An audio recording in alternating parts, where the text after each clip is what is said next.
Hi and welcome. So today I'll be sharing with you like the next part of what I've said in the previous video.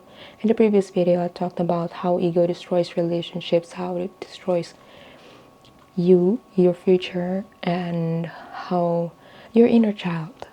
And because it's so dangerous to just be so unconscious living with these egoic decisions, it's really necessary for us to know which is ego and which is heart-based, which is you.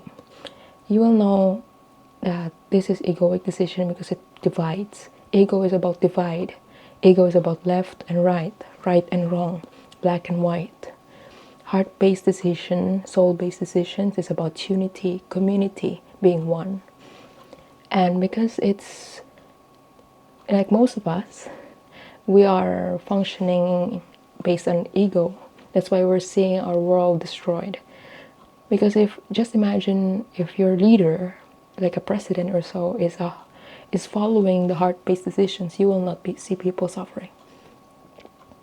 You will not see people who are begging for benefits and support, because heartfelt service means you want to serve the people from the bottom of your heart, with your heart on the line. So, but because our leaders right now are not really doing the same, you will see how it impacts the society. You will see how it impacts families, because family is a basic unit of society. If you see families breaking apart, then that speaks to society itself. Do you understand what I'm trying to say? If you yourself, you are the universe. If you yourself are destroyed, so why can you expect a better universe? If you yourself is broken, then why do you expect a better surroundings if you yourself can't decide for your own, because you're broken? And you're broken right now because of all these traumatic experiences that you have. And I understand that you are in pain. I understand that you're not able to move forward because of all these things, the shittiness of your life, and you don't like your life right now, and you hate your life right now. You don't like what you're doing. But it also calls for like a realization why. Like why you're feeling this way, why you're not feeling good, why you're not motivated, why you're not inspired to do something. Maybe there's something that's blocking you, and that block there, that's what you examine when you do shadow work. What is blocking you from doing the things that you want to do? For example, you like to go out of the house and meet friends because you feel bored at home and all, but what stops you? Is it because you want to keep the harmony at home? You don't want your wife to say something? You don't want your husband to say something? Because you have a role to play. You're a mother, maybe you're a father, you're a brother, you're a sister. You're doing so much. Maybe you're a student, you're a university student, and you're so busy, you just don't have any time for fun anymore. In exchange of what? Removing the fun in your life costs a lot, because we're supposed to do things with fun. We're supposed to do things to, like life is a game. When you do games, do you feel sad? You don't feel sad when you play games, right? You feel activated, you feel so empowered. You hold the mouse like there's no tomorrow. You hold your keyboard like there's no tomorrow. But what is going on with you right now is that you're playing your life right now like an NPC, non-playable character. Okay, and because you're now maybe like if you're now like in a position where you feel like this is not the kind of life I want for myself, then probably this is the time when the NPC finally comes up to life and then says, wait a minute, why am I an NPC if I could play the game myself? That's you. It's me. We're now waking up. And just the fact that you woke up into something and you realize that this is not the kind of life that I want to have, then that's already the start, the first step to doing something for your future, for life. And it's not about being ambitious, ambitious. For me, I'm ambitious, okay? I have big dreams for myself, and I'm not content with not being able to see my fullest potential, because I know I have more to give. I know I have a lot to give and show, but because of my ego, I'm here talking to you at 30s. Did you ever heard my name? Have you ever heard my name somewhere? No. You never heard my name in bookstores, I guess. I'm an author, but you never heard my name. Why you never heard my name? Because my ego did the decisions for me. And because ego decides for me, I am living this life where me myself, no matter how much or no matter how people does things to make you feel happy, if you are not happy yourself, you will not be happy, and everyone around you will not be happy too. And now I'm trying to reverse that. I want to have the perspective of the hanged man.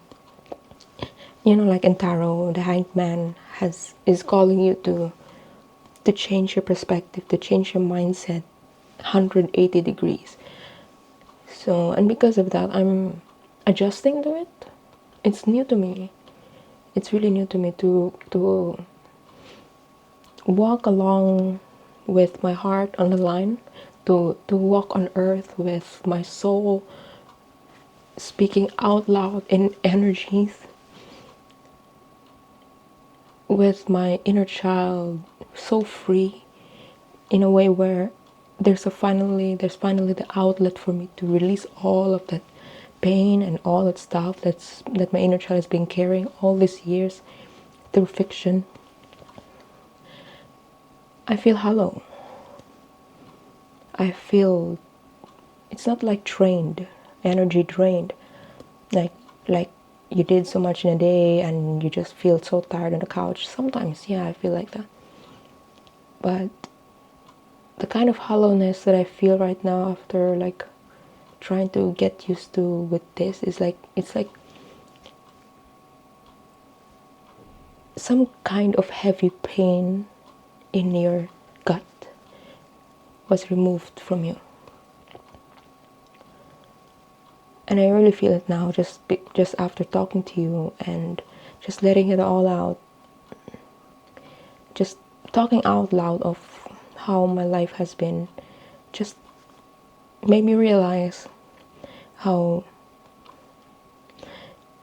I destroyed the garden that I've built, if you understand what I'm trying to say. It's like I'm trying to build a garden, but I'm the one who destroyed the garden myself. And it's so weird, because this is the garden that I like. That's why I built it in the first place, but I'm also the one who destroyed it because of what? My ego. And because of that, I am now in the journey, and I'm sharing the journey with you. That, like the kind of journey that I've never been. It's really the unknown, the uncertain. And my ego is telling me, no, you can't do that because it's the unknown. You don't have plans. What will be your next step? I don't know the next step. I don't have all the answers, but I'm fine. And that's the cool thing. When you finally move towards heart-based, soul-based decisions, you just feel okay even though things are not certain.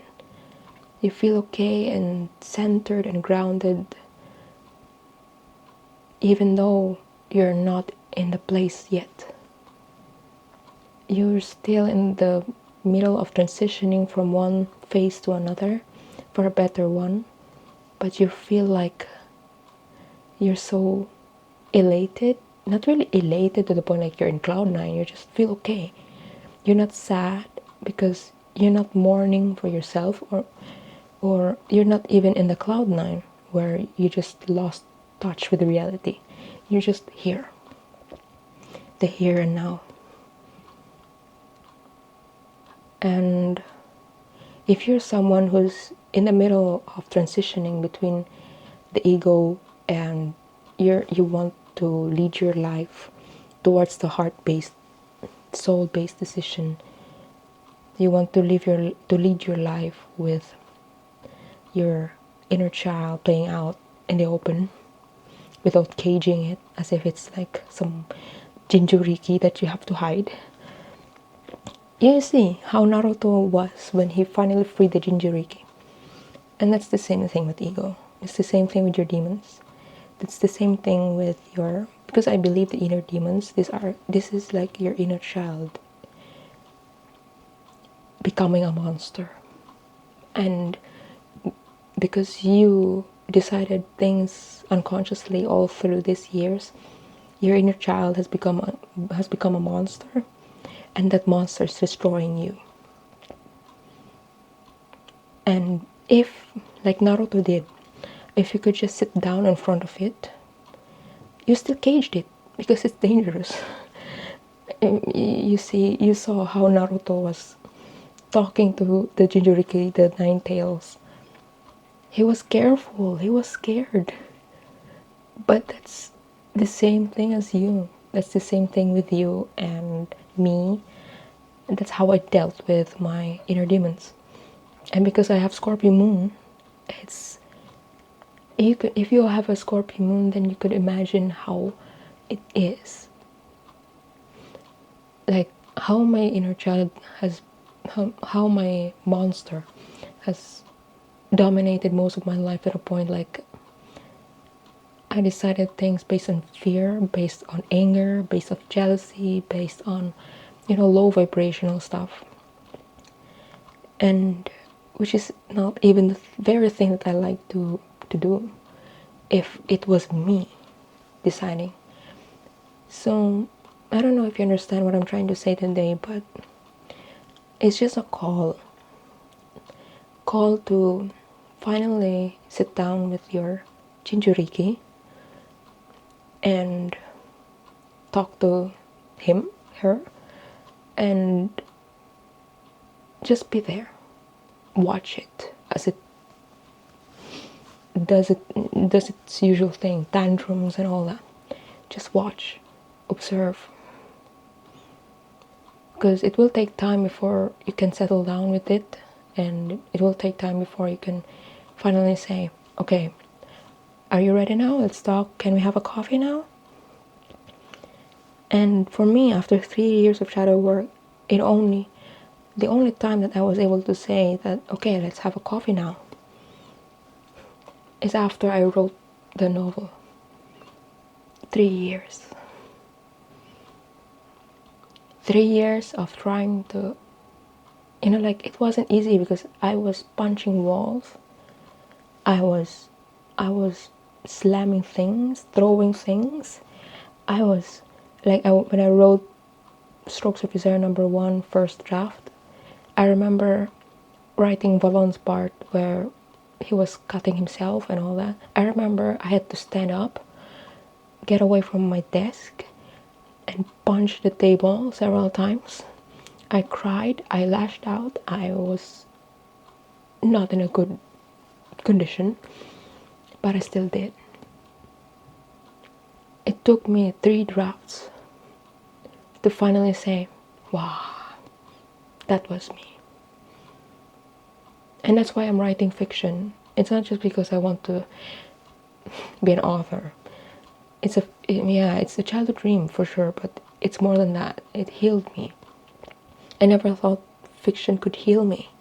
I never thought just by playing out, like allowing my inner child to play out and just let all these imaginations take place onto paper, just transforming, just letting all these ideas be a tangible thing, like a tangible thing, a physical product. It's not just physical product, like physical. It can be like digital. As soon as it becomes a tangible thing where people can read, can listen, can receive, whatever it is, the moment it becomes like that, you'll start to to feel the difference in your psyche, and you will soon understand what I'm trying to say. But right now, if you're in the middle of transitioning from, like, you're still in chaos, just be with it, just be in it, and don't do life-changing decisions when you're still in the middle of the drama. Okay, so don't do anything stupid while you're still in the middle of the drama. Like, let it out. Get a journal. If you're calm enough to hold the pen, do the journal and sit with it. Avoid doing any life-changing decisions, jobs, in the middle of it, because if you decide again, ego will do it again. Ego will decide for you again, and you don't want that. So yeah, if this resonates with you, I hope that you are doing great. I know you're not doing great technically, but you're doing okay. It's okay. You'll be fine. Trust me. I've been there, and I know how it is to fight against your ego, your inner child, you know. So I hope that I made my message clear today, and yeah, I really love you from the bottom of my heart. I love you so much, and I see you in the next one. Tschüss.